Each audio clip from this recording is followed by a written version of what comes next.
Natural Resources, Infrastructure and Industrial Capabilities, Part 2. I would request Ms. Soy Nanda Lin to chair this session, please. Thank you, and I'm very honored to be chair for this last section of today. In this last session, there will be two speakers. The first speaker, Mr. Usomyin, will talk about energy sector in Myanmar. And the second speaker, Professor Kudo, will talk about industrial development in Myanmar. But before I invite the speaker, I would like to thank Professor Kudo that he contributes a lot to Myanmar Research Society. When I study in Chiang Mai University, me as well as my friends are actually relying on Professor Kudo's paper. So thank you very much. So may I invite the first speaker, Usomyin. Usomyin joined the government service as a geologist in 1962. And he rose to become Director General of Energy Planning Department of the Ministry of Energy in 1995. And he headed the Energy Planning Department and was responsible as technical and policy arm of the ministry for 13 years until 2008 when he retired.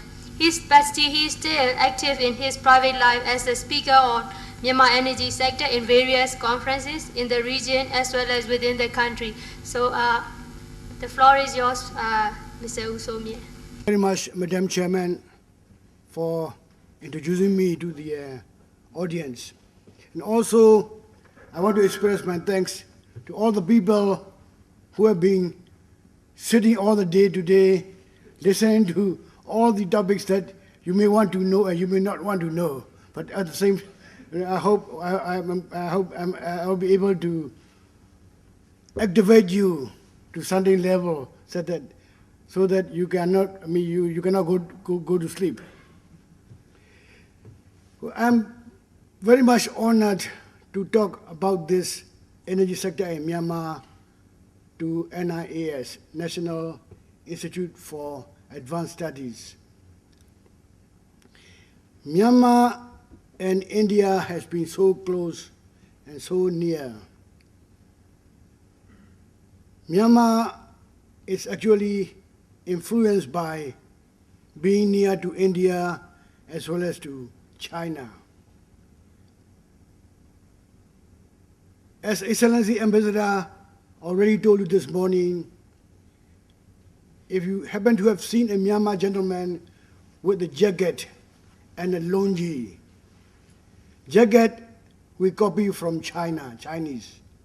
Longi we copy from India, Indian people. So without those influences, I'm not quite sure what we would be doing without any jacket and without any longi.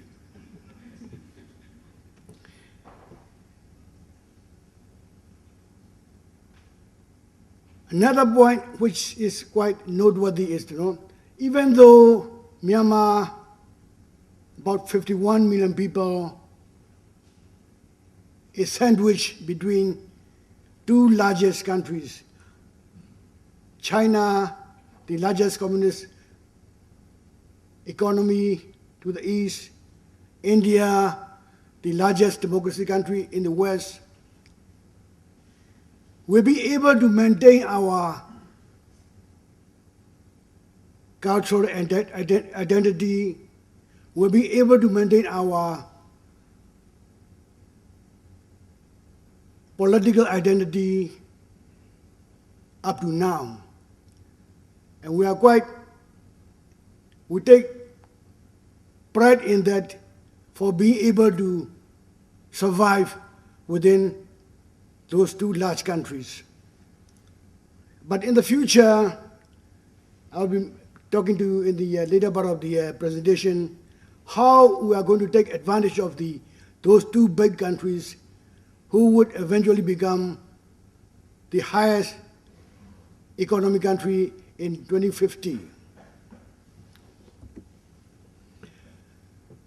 Myanmar, you may know or you may be misled by people that Myanmar is a rich country.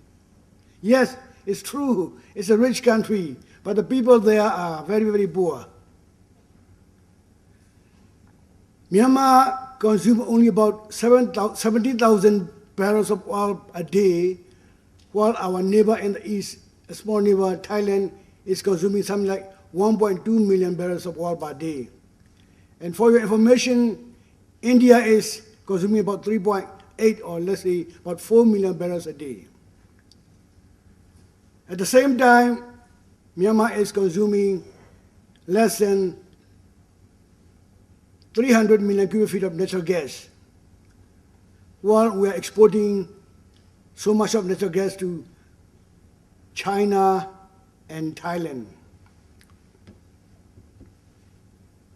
In terms of electric power, Myanmar is very much consuming very much lower than India or Thailand. We are consuming only about 250 kilowatt hour per capita per year. It is still feeling a little bit uneasy for us. A country like India, with the population of something like 1.3 billion people, can manage to have a sizable amount of energy for everybody. Myanmar is only consuming 300 kilowatt hour a year per person. And the electrification rate, you may be surprised to know, is only 30%. This is a picture taken from a satellite, a night picture, many years ago. The one on the top is a picture taken in 1992 of Myanmar, Bangladesh, and Thailand. And the picture below is a picture taken during 2010 for the same countries. You can see Bangladesh is improving, so is Thailand. But Myanmar has only one bright spot in the middle of the country, Naypyidaw. You can see how much we are lagging behind, even though we are led to understand that we are quite rich in the natural resources.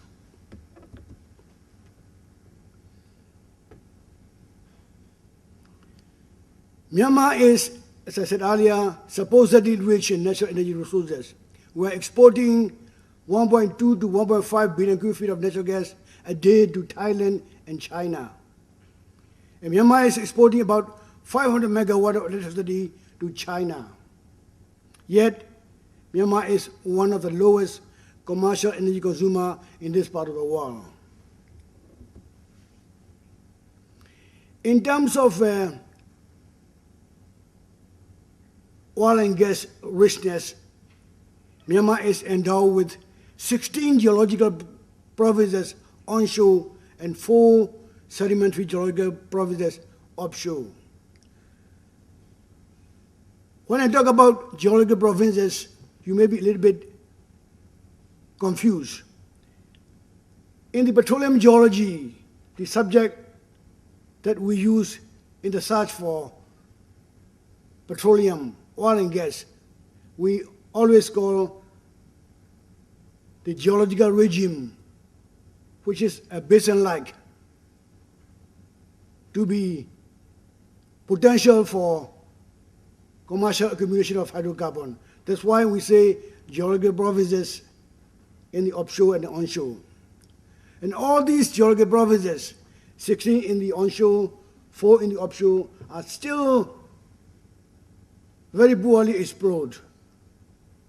If we have people like Geological Survey of India, ONGC, Reliance, All India Limited, and so forth, Myanmar would be discovering lots and lots of new oil and gas accumulation. The reason I'm saying that, even though India is very much thoroughly explored, the current energy of India managed to find MBA in Rajasthan, a 5 billion barrels capacity oil field. So if that sort of a technology, funding, and people will come to work to Myanmar, we still have so many chances of discovering new accumulation. Let's talk about hydropower. The World Bank study in 1995, it says that Myanmar could have a potential of something like 100,800 megawatt of potential installed capacity in Myanmar. Myanmar, because it has highlands in the middle, in the west, and in the east, and all the Himalayan mountains melting away their glaciers, ice, and the Salon River coming from Tibetan highland. So we have all these hydropower sources amounting to some like 100,800 megawatt. Out of that, we have managed to investigate about 46,000 megawatt of potential hydropower projects. And out of 46,000 megawatt, our own hydropower installation is only about 3,000 megawatt only, less than 6% of the investigated potential hydropower electricity. Currently, we are utilizing mainly hydropower and natural gas. We still need to identify an appropriate generation mix like India, like any other countries in this part of the world. We're still having some problem to identify the appropriate generation mix.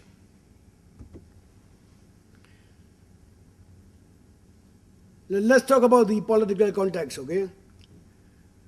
We have the new government led by U Thein Sein since 2011 March.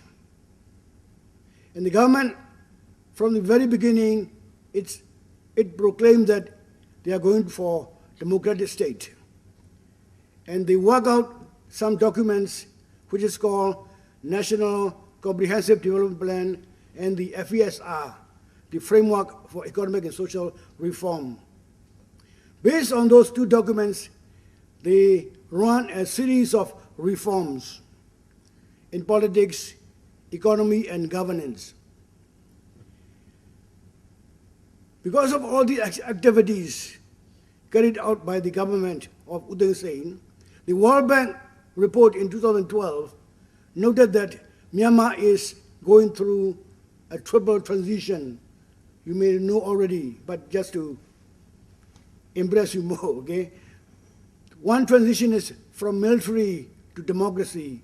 Myanmar has been under military rule since 1962, 14 years after the independence in 1948. We are also aiming to go through conflict to peace. We have as many as 135 different tribes going on their own way, having something like 17 armed groups in the country.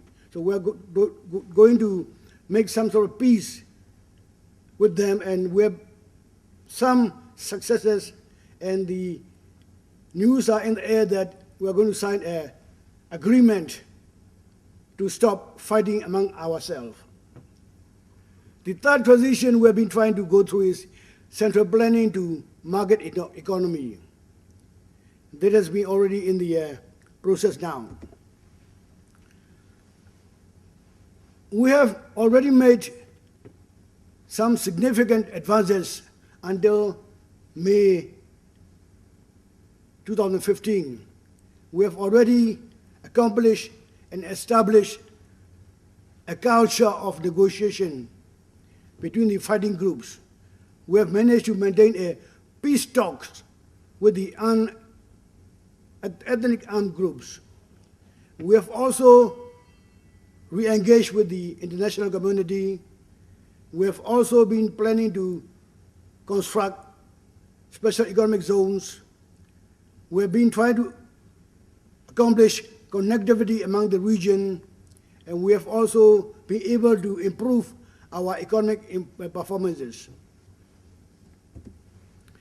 Yet, we found that the advances so far made by the current government is good, and some people say that it can be something like verging on the miraculous feat.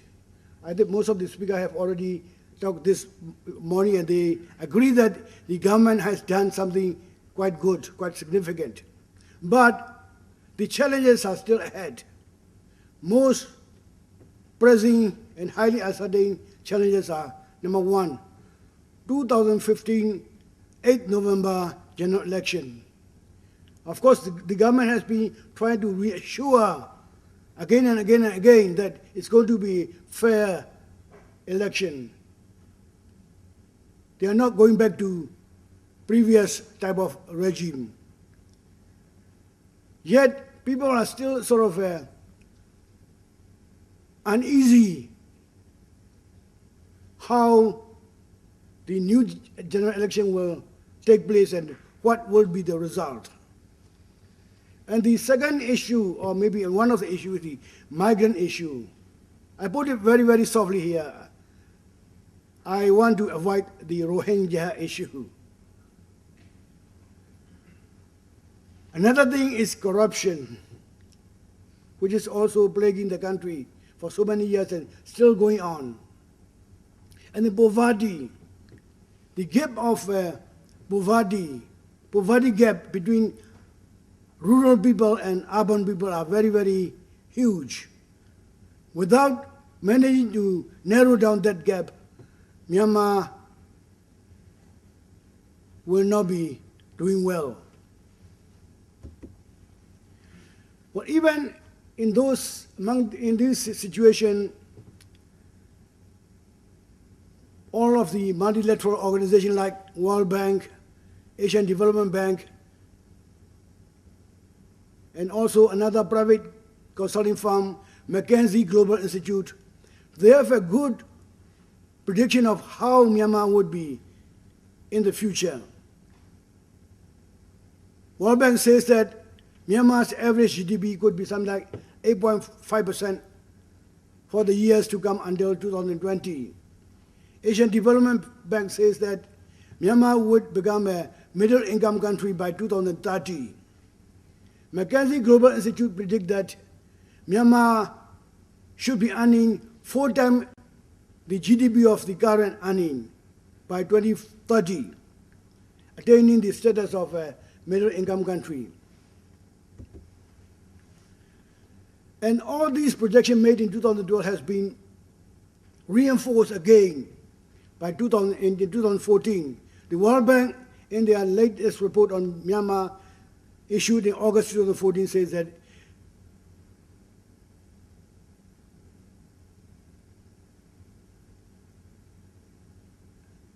and also another one in January 2015, and IMF, they all say that Myanmar's economy is growing and its engagement with the world's economy is catching up.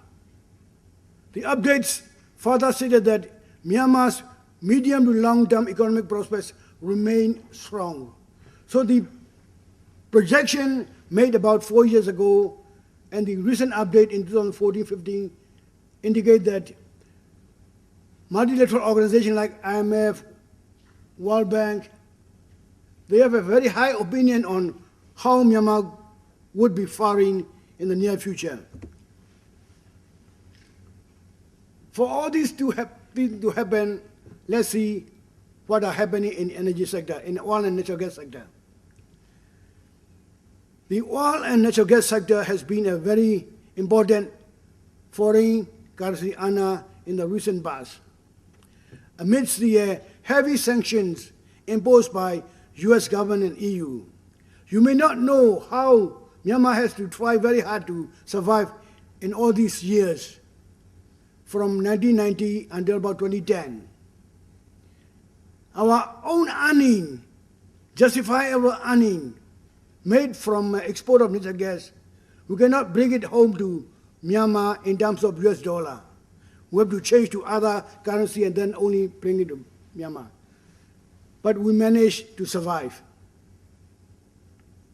In fact, the oil and gas sector has also helped the country to gain face among the energy-hungry neighboring countries during the difficult years of Myanmar from 1990s until 2010. Okay? Currently, Myanmar is exporting natural gas to Thailand and China through 4 cross-border pipelines. Myanmar is also a transit country and a host country partner to 1 cross-border crude oil pipeline with a capacity of transporting 500,000 barrels a day of Middle East crude oil from Middle East to China through Myanmar. At the same time, Myanmar is working with several other international companies with 60 production sharing contracts involving 35 companies from 20 countries, including Shell, Total, BG, Woodside, Statoil, ConocoPhillips, ENI from Italy, and ONGC Bidech from India. In the electric power sector, of course, I have reported to you that Myanmar's electrification is only about 30%, with the per capita consumption only about 300 kilowatt hour. It's now working with the World Bank to upgrade the electric power situation, targeting to improve from current 30% rate to 100% by 2030 with the assistance of World Bank. The World Bank is coming up with National Electrification Plan, NEP, for Myanmar with an estimated capital requirement of more than $12 billion. They hope to accomplish this very tough job by 2030. At the same time, Japan is working on the National Electricity Master Plan to fulfill the targets of World Bank. And at the same time, Asian Development Bank is working on an energy master plan for Myanmar, enlisting optimal fuel demand scenarios, which would be required to achieve the perceived economic development. And we have also recently issued the electricity law 2014. Before, electric power sector is the total responsibility of the Ministry of Electric Power. Now, it opens up to private sector by way of independent power productions, joint venture, captive power production, and private-public partnership. Yet, we are facing still lots of problems and issues. Some for the long term and some for the immediate future. For instance, we have been exporting natural gas for the last 20 years, since 1998. We're now thinking whether we should be pursuing that policy in the years to come, or shall we use it within Myanmar? And the second issue, we know we are rich in hydropower resources. For the future generation mix, should we be exploiting more of hydropower than any other fuel like natural gas or coal? And for the future gas users, we know we can earn easy money from export of natural gas. But what if we use it domestically for our own industry? And also worrying that we have a very large gap between urban and rural electricity supply, should we be emphasizing more on the rural electrification than on the urban-centered power generation plant? And for the more immediate issues, we have a very ancient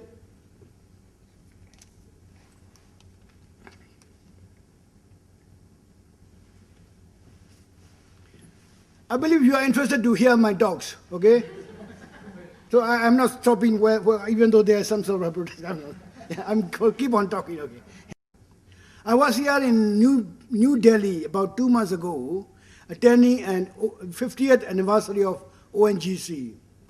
At that time, there were some people from international energy industries coming over to attend and celebrate the occasion. At this celebration, the Minister of Electric Power was telling that India would be going on to use more electric power to meet the rising demand of electric power. And those people from the international community, international energy community, pointed out that no, coal is not good for carbon emission. You better be thinking about that. And Minister of Electric Power rebutted back that you people has been using coal for the last 100 years or more, since the Industrial Revolution. And now you are telling us not to use coal. What is is it a fair opinion? And so those people keep quiet now. So likewise, people like Myanmar country, we should be not hesitant to use coal even as a stopgap measure. Of course, as we get richer, then we will move on to other cleaner fuel, okay?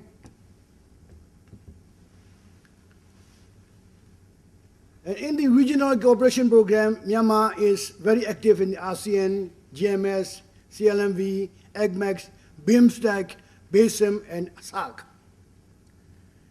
We are already committed to ASEAN Power Grid, with the power line stretching from Indonesia through Malaysia and Singapore to Thailand. And eventually it will go to China also. And we have ASEAN gas pipeline, Trans-ASEAN gas pipeline, TAGP. Already a pipeline existing between Indonesia, Singapore, Malaysia, Thailand, and Myanmar.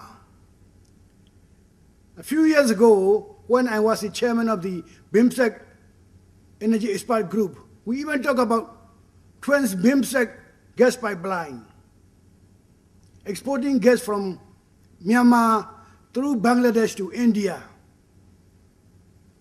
We thought it would materialize, but I don't want to repeat that sad story again, okay? It never realized up to now. And we have also established what we call intergovernmental agreement and the RBTA, Regional Power Trading Agreement, among the GMS region to transport and transmit the electric power among the member countries.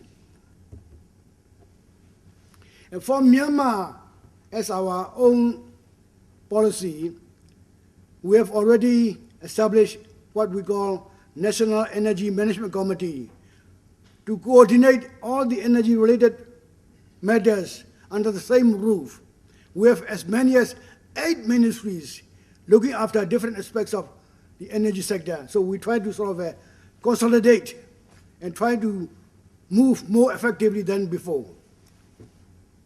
And also we have formulated the National Energy Policy with emphasis on the supply capability improvement, also not forgetting the demand-side management, technology, and international collaboration. Myanmar is currently in the process of formulating an energy security strategy. As I said earlier, we are rich in natural resources, but we are still poor in trying to exploit the natural resources. For all these things to happen, and also to meet our commitment to our regional neighbors, we are in the process of drawing up an energy security plan. And this is going to be a very tough job for Myanmar to meet the requirement of the country as well as to meet the requirement of the regional neighbors like China, India, and Thailand. So this is, it's going to be a very short run through, okay? This is what is going to happen in 2050. China is going to be the top earner of GDP, followed by India, Japan, and Korea by 2050. So definitely this century is going to be an Asian century with all the rich countries like China, India, Japan, Korea coming up in the near future. So with all these development in the neighboring countries, Myanmar definitely is sure to enjoy the, let's say, trickle-down economy.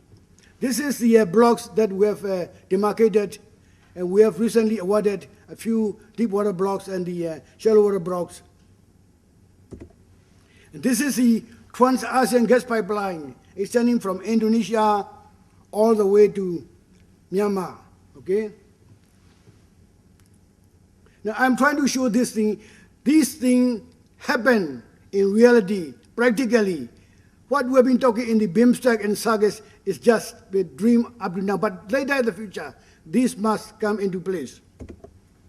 This is the pipeline that Myanmar has been operating in the recent past. Jirana exporting gas to Thailand, Yatagon also to Thailand, Zotiga again to Thailand, Shui, we are going to supply to China, okay? And China gas pipeline and also the oil pipeline. Altogether, we have as many as 6 cross-border pipeline now. This is the pipeline that has been running across Myanmar. And this is the ASEAN power grid, all the way from Indonesia and to Myanmar to Tasan, eventually to China again. This is the planned power projects. We have talked about Tamanti, and we have talked about Shuisaye to work with the Indian government. But up to now, it did not take place yet. But in the future, we hope to catch it up again. These are the export projects that were being contemplated in the recent past. These are the SEZ which we've been doing right now, the WARE, together with Japan, Korea, Thailand.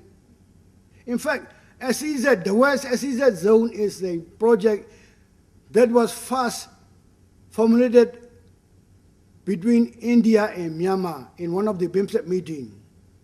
Because I was there at the meeting, the WARE deep sea port, or the WARE SEZ, is one formulated by India and Myanmar. And Tilawa, very near to Yangon, and also Chao Pyu, together with the Kaladan River development projects. So these are going to be a very important gateway between India and Myanmar, eventually. So in conclusion, you may want to know that OVL, ONGC, Videsh, and GAIL, they are already owning a sizable percentage of share in the revenue-producing Shui project. And that project is already earning a few $1 billion a year. And you are already owning total about 26%. You are already fetching the profits from Myanmar now. Likewise, from the gas pipeline, you are already fetching something like 13% of the profits from Myanmar to India. And currently, OVL, Reliance, Oil India, they are looking for petroleum in the offshore blocks. And Tata Group, they are already discussing with the Myanmar government for construction of a coal-fired power plant, about 1,200 megawatt. And with that, ladies and gentlemen, thank you very much for the sharing with me. Okay. And thank you very much again. Thank you. Thank you very much for your presentation, Sia U Somye.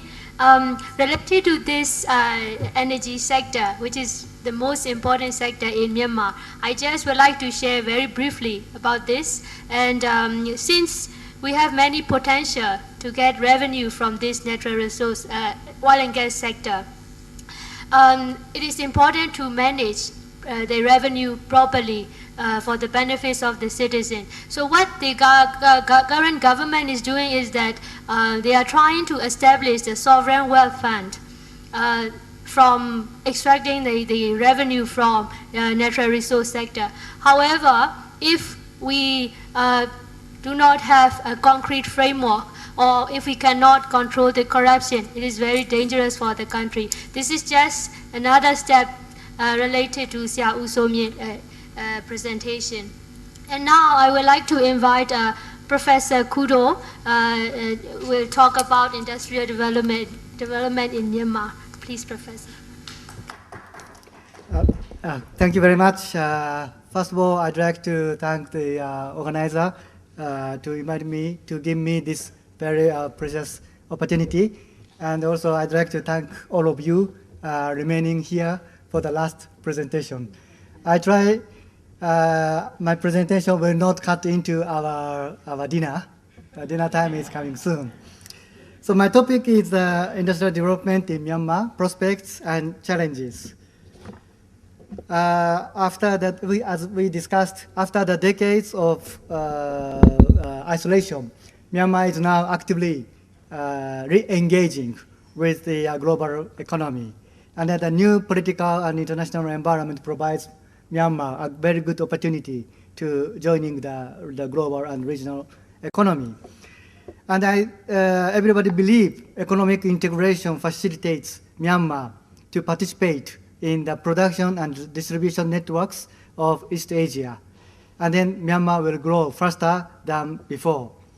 However, at the same time, the Myanmar's domestic industry will face severe competition in integrated economy. For example, they have to compete with the imports from China, India, and ASEAN. So how to strengthen the competitiveness of domestic industry, mostly in SMEs in Myanmar's case, is a challenge. So first, this is my outline of my presentation. First, why industrial development is necessary? Of course, agriculture is the pillar, as Dr. Kanam discussed. But at the same time, that for the sustained industry, sustained economic growth, industrial development is necessary. And then who is the driver for industrial development? And thirdly, that I'd like to discuss how to enhance the linkages between state-owned enterprises, foreign direct investments, and SMEs, taking the case of machinery industry. And then I also discussed how to strengthen the value chain, taking the case of textile and apparel industry. So first of all, just to review the Myanmar's economic growth. Yes, actually, during the military period in the 1990 and the first decade of the 21st century, Myanmar's per capita GDP grew by 10 times. This is the second highest Vietnam. But actually, this is because of the exaggerated GDP growth. The blue line shows the official GDP growth. But if you calculate with the, at that time that the Myanmar's exchange rate was very overvalued, more than 100 times. So if you calculate in the real, the market rate, it becomes like this. And then the green line shows that the calculation based on the satellite image at night, the light strength of the Usomien show the picture. Based on that light, the Myanmar's energy consumption does not increase. So probably the GDP also do not grow. But nevertheless, even though you take the official GDP as true, Myanmar's per capita GDP was very low. And then, as Dr. So Min mentioned, with an annual growth rate of 7.7% of GDP per capita, that is quite high, Myanmar's income level will reach that of present Thailand in 25 years. It will take another 25 years. So Myanmar definitely need the sustained high economic growth. This is ADB's GDP aspiration. Okay, so why the industrial development necessary for Myanmar? At present, Myanmar's economy is still very agrarian. As we discussed, primary industry occupies 36%. That is far behind that of the Vietnam. And also you see that in the first decade of the 21st century, primary industry decreased very substantially, and secondary industry increased very substantially. But this is also because of the exaggerated GDP growth. So during the first decade of the 21st century, the Myanmar's GDP grew every year, double-digit growth, more than 10 years. And then first they achieved this growth by the agricultural output, expand the sowing area or the yield, but you cannot expand the sowing area more than your territory. So then after that, they put the growth to the industrial sector. So this probably will be, this kind of the structural transformation did not occur. But nevertheless, that in the first 5-year plan, that is covering exactly the same period of the Tencent government, targets to reduce more the share of the agriculture and then increase the industry. And then at this fiscal year, the industry sector surpasses the agriculture sector. That will be the biggest industrial sector in Myanmar's GDP. And moreover, this is the case of the Thai GDP growth by sector contributions. If you see in the first period, in 1960s, 1970s, agriculture sector contributed to the growth. But after and it becomes almost zero in the second half of the 1980s. And then after that, the growth was brought by the manufacturing sector and also the services sector. So the modern sector is necessary for Myanmar to bring about growth. Of course, agriculture is a very important stay, but the role is different. Growth will be brought about by the industrial development. And then for the industrial development, we have two pillars to achieve this industrial growth. One is the joining the East Asia's production networks by introducing the export-oriented and FDI-driven growth. And then, for this, we need a two-polar growth strategy. So this one I'm going to talk tomorrow morning. And then the other pillar is SME development. Of course, then in order to achieve this, we need human resource development, infrastructure development, energy development, and so on. So first, I'd like to talk about joining the East Asia's production networks. Actually, during the military period, Myanmar's trade developed very rapidly. Export and import grew more than 15 times. But this was mainly brought about by the energy export to Thailand and China. But if you compare this growth to Vietnam, during the same period, they increased their export by 80 times.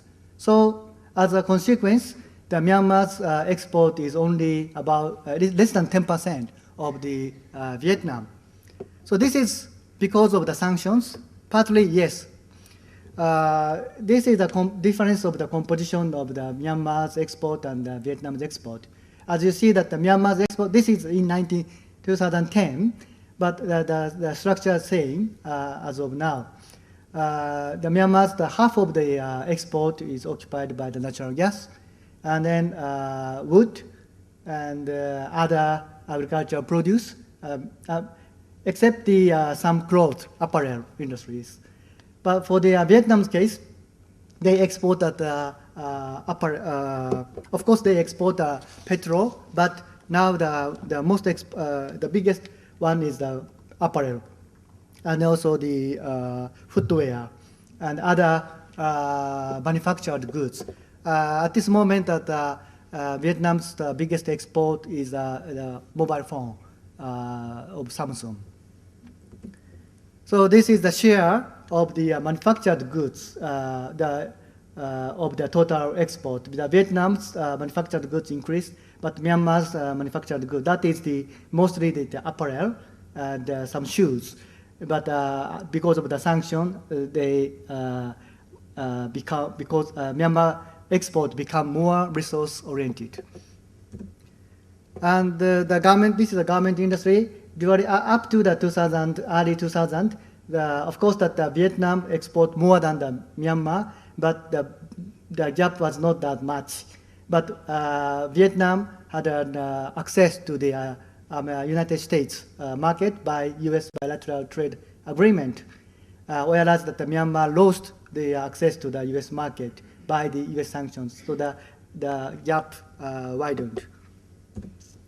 But for I think that now that Myanmar's government export is increasing, even after the sanctions, that the market like Japan or the South Korea and China, those are not affected by the Western sanctions. Myanmar successfully increased their apparel export to those countries. So it means that Myanmar's apparel industry has the competitiveness.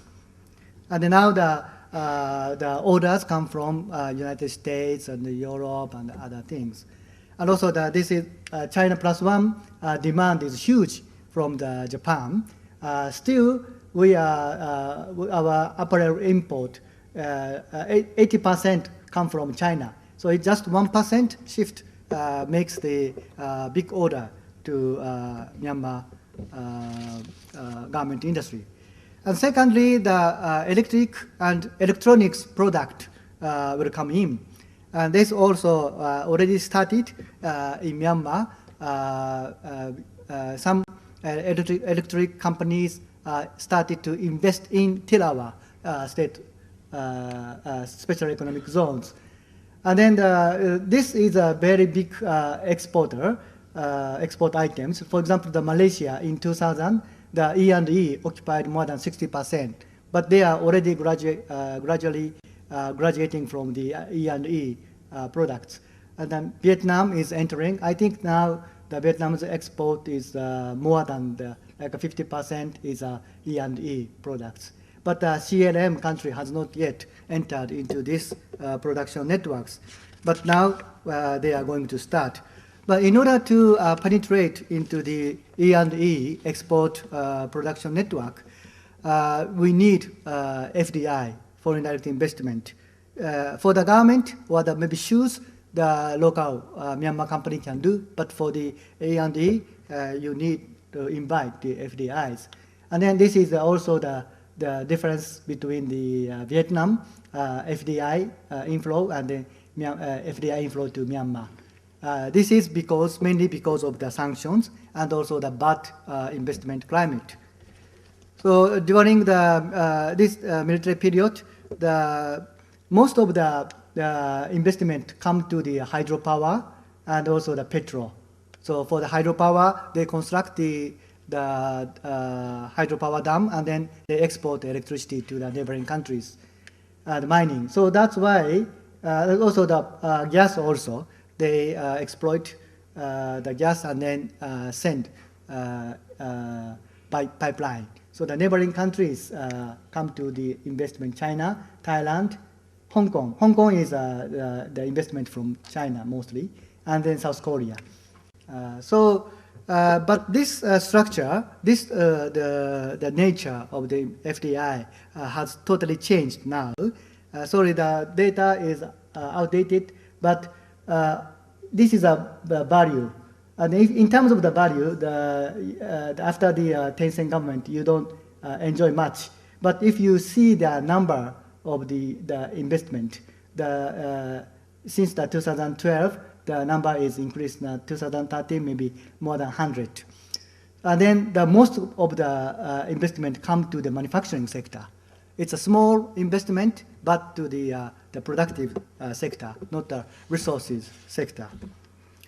And finally, on this one, that you say that Myanmar is often the natural resource-rich country.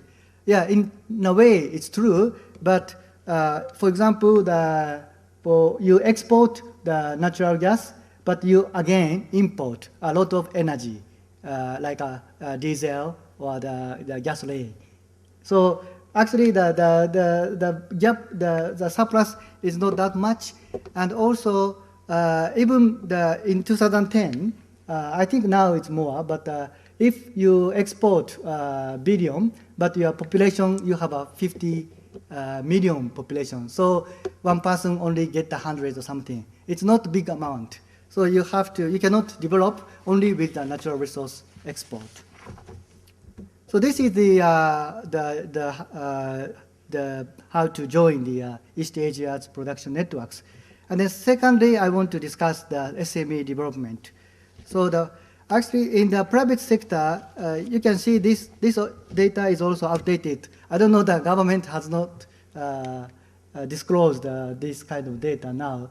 But anyway, if you see that this is a private sector's share in GDP by industry. And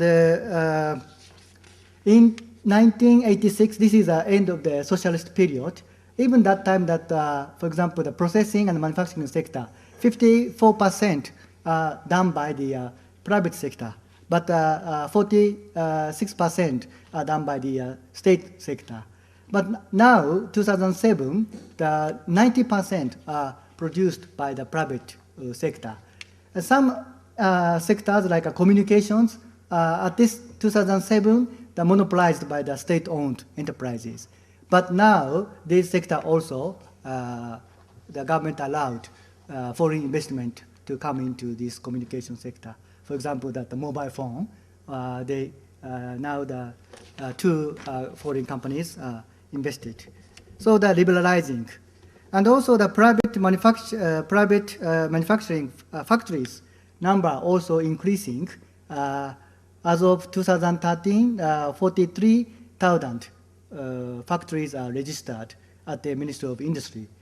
But the number is gradually increasing. But I don't think this number is correct, because I encounter so many unregistered factories. And then if you can visit the industrial zones in Yangon or in Mandalay, you can feel that the sector is started to vibrate, to developing.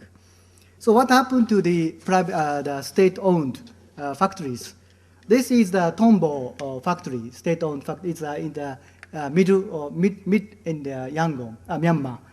And then after actually this Tombo factory was produced Japanese ODA truck, and also the Mazda Jeep. But after the suspension of the ODA, they tried to survive with their Chinese technology. So this is China's Grand Tiger. They introduced new facilities, and then they produced and they sold.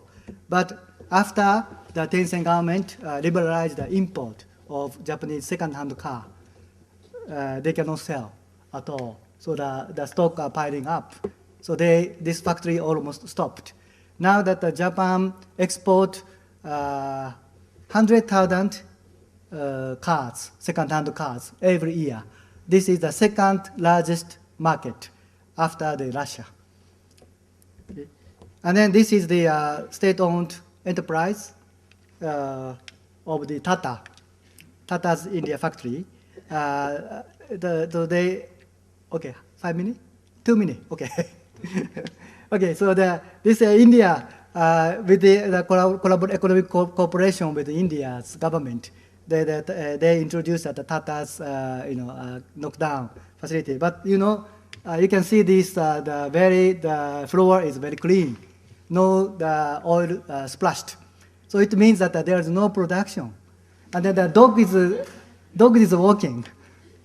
So, so this kind of things happened after the, even this factory was completed in 2010, but next year the Tencent government come and then liberalized, and the Japanese second-hand car go into, so they cannot sell, so they cannot produce anymore. Okay, so this kind of things happens, and then what I want to discuss is that you need to, the state-owned enterprises previously, it's a very vertically organized one. But now, I think you have to seek for the linkages with the state-owned factories and then so the SMEs. So, for example, this is the case of the Thai automobile industries. So here is like FDIs or the SOEs, the big companies, but the suppliers are the small, medium enterprises. So how to link with the SOE or FDI and then the SMEs is a task. Okay, and then many Myanmar people are working in Thailand. And then we visited together with Myanmar government officials in Thailand. And then we are welcomed by the Myanmar language, and then so many Myanmar workers are working. And then this factory want to go to the Myanmar with these Myanmar workers. And then this is Indonesia's supplier. They become a big supplier for the pressing parts. But this is in Mandalay. We visited Good Brothers. They are producing these pressing machines, pressing parts. But how these factories can be a supplier is a task. Okay, so the second one is I want to talk about the textile and apparel value chains. In Myanmar's case, that basically there is no linkages between the textile sector, subsector, and the apparel subsectors. So when you export your apparel, you import all the raw materials from abroad, and then you just sew and then export. They call it a cut, make, and pack, CMP. So how to strengthen, and also the textile sectors was some of the state-owned enterprises, Myanmar textile enterprises produced the textile, but that is also going down after the 2011. Almost all factories whether stopped or privatized.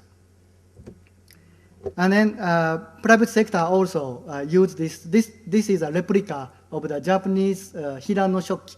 It's a very old Japanese weaving machine. Then they produced this replica machine, and then they still using this machine.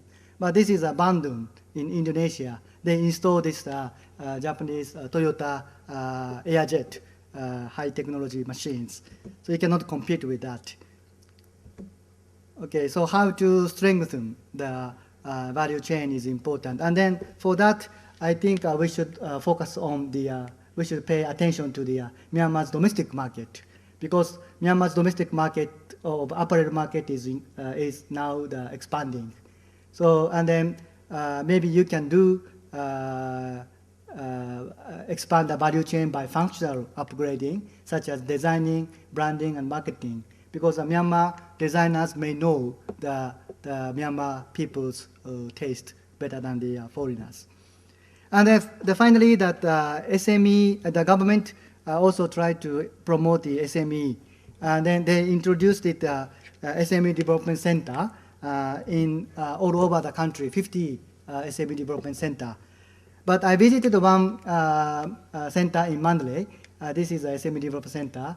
And then there are 11 staff members, and all of them are female. There's no men staff, and most of them hold engineering degrees.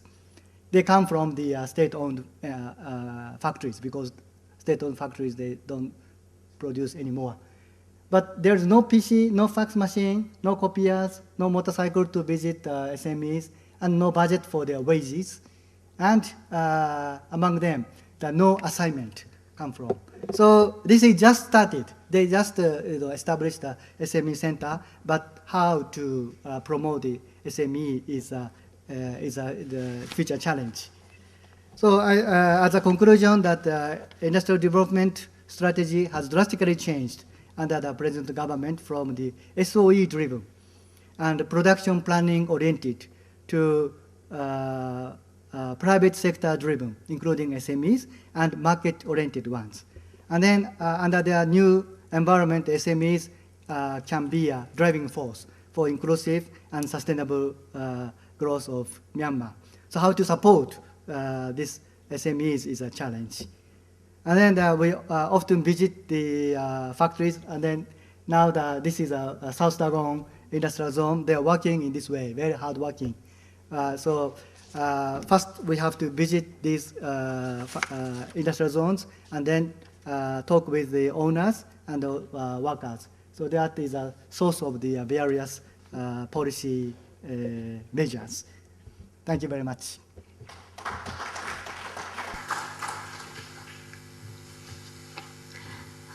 Thank you, Professor Kudo, for presenting this very important issue that, as Professor mentioned that in his presentation, that actually Myanmar needs to think about the labor-intensive industries.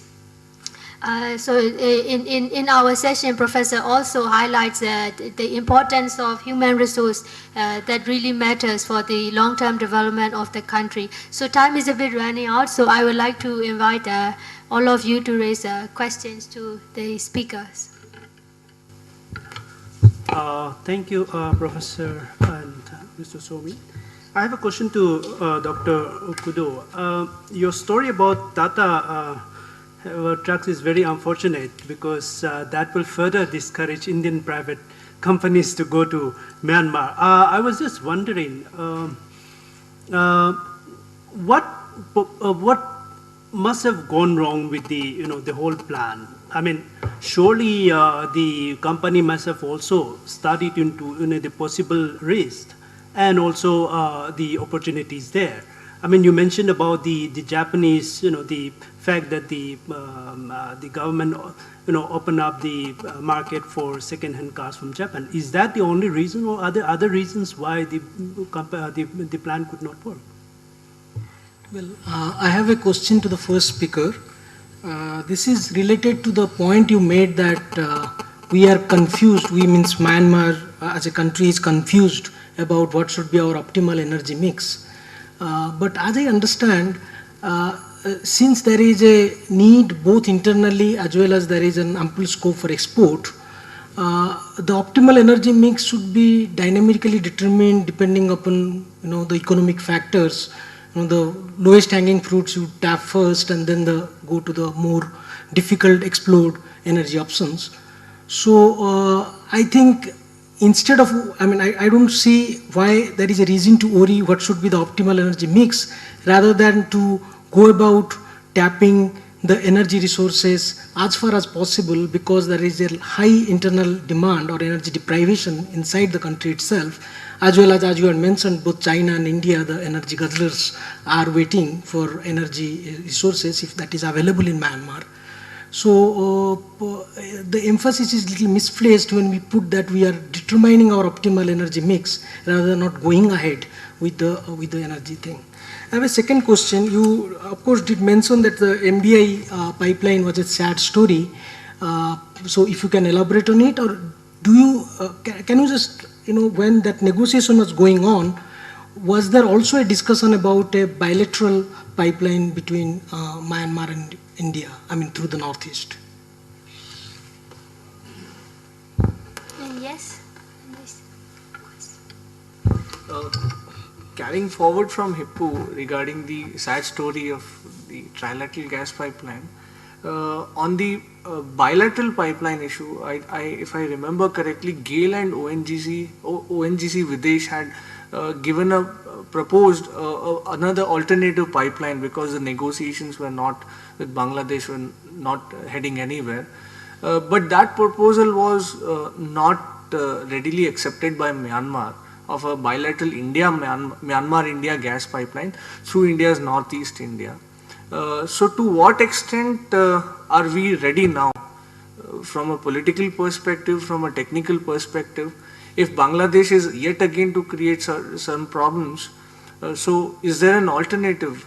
Is there an alternative where we can engage bilaterally on these issues and try and revive to obtain some of the gas resources that we have newly discovered? I would appreciate your thoughts on that. Thank you for the very interesting questions, okay? The first one is about the optimal energy mix for the country, I think. The situation in Myanmar is so desperate that we need to have improved electric power supply as soon as possible because of the, let's say, encouragement by various multilateral corporations. People are getting more interested to come to Myanmar and to invest. But for the investment to happen in Myanmar, we need energy to supply them, to make their machine move. For that, electric power is sort of a first priority by the government to make it happen as soon as possible. Of the possible generation mix, we have hydropower, we have natural gas, we have renewable energy, we have coal, and also we also thought about imported LNG as well. But to make it happen as soon as possible, hydropower, even though we are very rich with the resources, and we have already identified several potential sites, it takes minimum 5 to 7 years to materialize. And we know the advantage of hydropower as well. This is, we can get it domestically in abundance. But the implementation period is a bit too long, okay?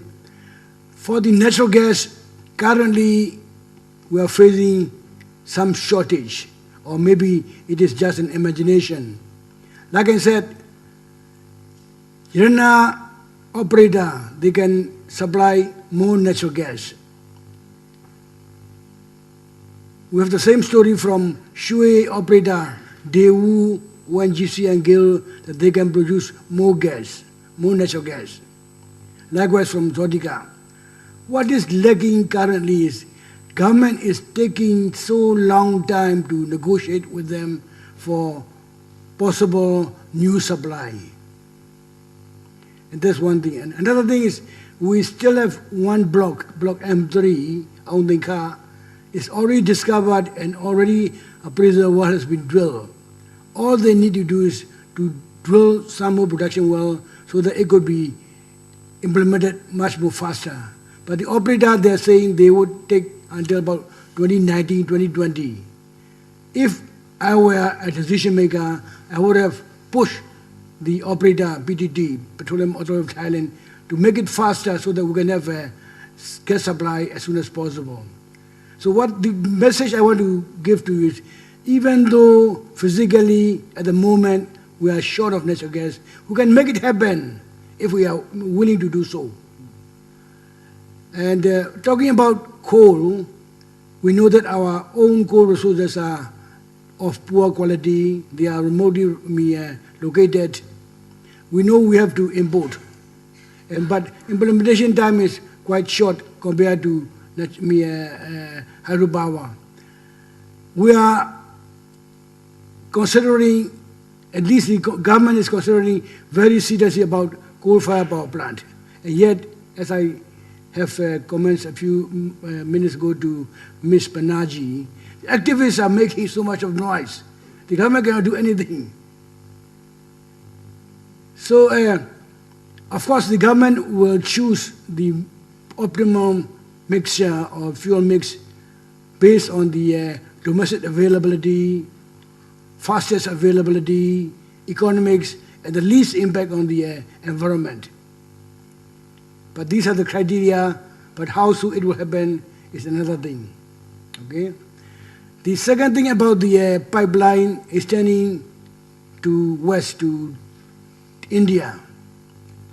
We have the report submitted by GAIL about the possible routes of natural gas to the northeast, then came back to the south to reach Calcutta and all these things. That was during March 1995 or 7, I think. We were on our way from Myanmar, Yangon to Beijing. Before we leave directly to Beijing, we went to see the Minister of Petroleum of India to talk about gas sales. Like I said, it doesn't happen. It didn't happen because of the several other issues to be thrashed out. But by the time we went to Beijing on this month of June 1997 or 8, Chinese pay a better price than the operator want us to haggle. But for the long future,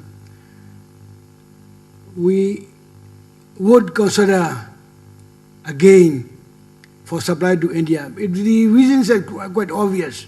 We want to counterbalance the market. We do not want Chinese market alone to be our sole, let's say, buyer. But at the same time, we try to encourage the Indian company to come for more EMP in the western coast of Myanmar. But it's another sad story that ONGC back out, surrendering, I believe, 2 or 3 blocks, offshore blocks, back to Myanmar government. If ONGC is persistent enough, if ONGC is set on the decision to bring more natural gas for India, I believe they should have kept on taking it, but it did not happen too. Okay, I hope my answer may satisfy you. Thank you. Thank you for the questions. During the military period, military government period, the government very strictly restricted the import of second-hand cars, or even the new cars. And then Myanmar was the place where the car price is the highest in the world, where where it's a very poor country. Same thing happened to the mobile phone. Mobile phone, when I was there in 2000, I have to pay $5,000 US dollars to just buy the small mobile phone. And then the Tencent government liberalized the import, and also the FDI also. Then the car price sharply declined by 1/4 or 1/5. And then the mobile phone is now you can buy 1,500 chat. It's 1.5 US dollars only. So the customers, by the liberalization of the import, the customers, the people are very happy. So the government cannot, at this moment, especially just before the general elections, they cannot stop the import. They cannot restrict the import. But for the long term, of course, you have to consider if you want to have the automotive industries, you have to restrict car imports. Otherwise, especially that Thailand, Bangkok, and the Eastern Seaboard, they have car automotive industries accumulations. So they have a very competitive. So it is very difficult. But maybe in the medium and the long term, they have to consider how to nurture the automotive industry in Myanmar. And your question that whether Tata assembly, Tata can export the trucks to the neighboring countries. Actually, to my eyes, it is very difficult because the factory is now located in the Magwe. That is quite far from the Yangon. the port. And also, when the customer order the one big heavy truck, then it takes about 8 months to deliver. So the first the Tata have to ask the order to India, and then as you may know that the cars are produced by the suppliers. So the 80% of the cars are is produced by the many suppliers. So they collected all the parts and components and shipped to the Myanmar, and then it arrived at Yangon, and then transport to the Magwe, and then assembly and then deliver. So it takes 8 months. And then under this condition, I don't think you have a very less possibility to export. So how to utilize this factory is, I think maybe the Indian government may need to consider. Maybe to utilize this as a sort of a training site or something. I think you need to think about. Thank you. Thank you, Professor Kuro and Sia Usomye, for a very comprehensive answers. So I think it is time to, would you like to raise a question? Yes, please. Thank you.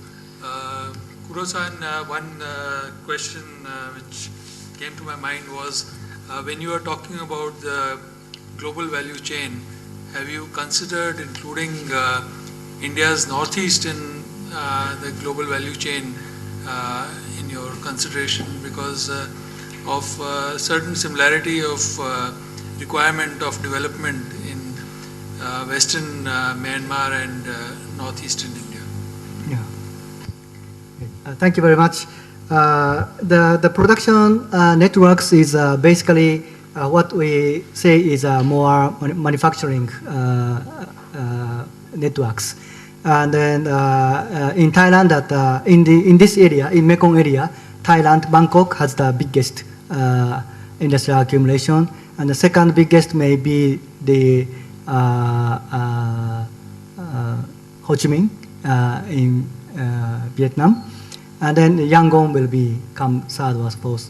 So basically, this kind of the production networks is not available in the northeast India, but I don't know. Maybe I may be mistaken. In the future, yes. But for time being, or for short term or for the medium term, I think you have another way of cooperation, like agriculture or some other industry, more like textile industry or something. Myanmar is rich in the agriculture, and then they can export the agriculture produce to the northeast India. And the northeast India, maybe you are rich in the coal mining or maybe textile or something, and then you can export to Myanmar. That kind of the how to say, the trade can be possible. Is it okay? Yeah, thank you. Shall I close this session? Thank you, all of the participants and the speakers. So please give hands to our speakers.